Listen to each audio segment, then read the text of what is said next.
Doctor Asim के क्या तासुरात थे जब आप उनसे मिले? इस वीडियो को देखकर आपको लगता है कि इसी किस्म के तासुरात थे, वो वाकई ही इस किस्म की बातें कर रहे थे, नाराज थे पीपल्स पार्टी से या उसकी सिंध हुकूमत से, क्या कह रहे थे?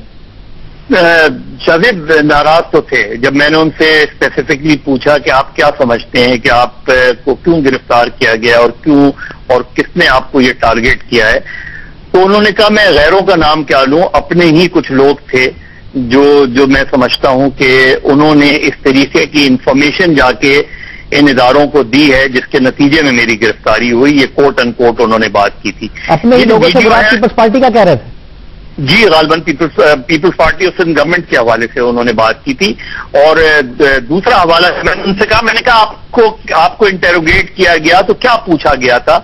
तो उन्होंने गालबन जो वीडियो मुझे ये लग रही है अगर ये वीडियो वही है तो उन्होंने एक वीडियो का हवाला दिया था और उन्होंने कहा था कि उनकी कोई 90 रोज जो उन्हें रखा गया है उसमें से 17 दिन उनकी इंटेरोगेशन हुई है, जो 5 मिनट से लेकर 5 घंटे तक हुई है।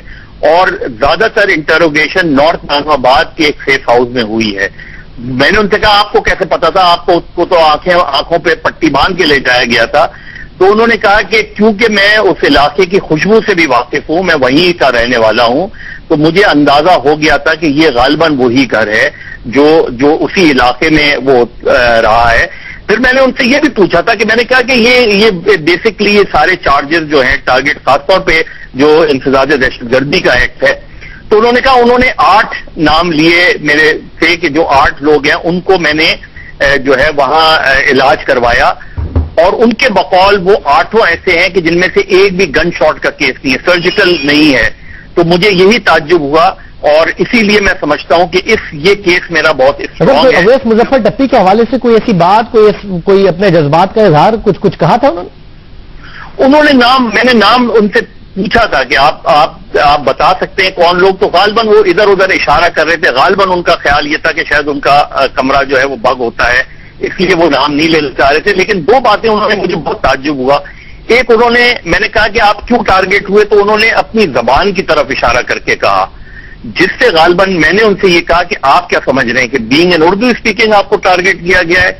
तो उन्होंने फिर सर हिलाया।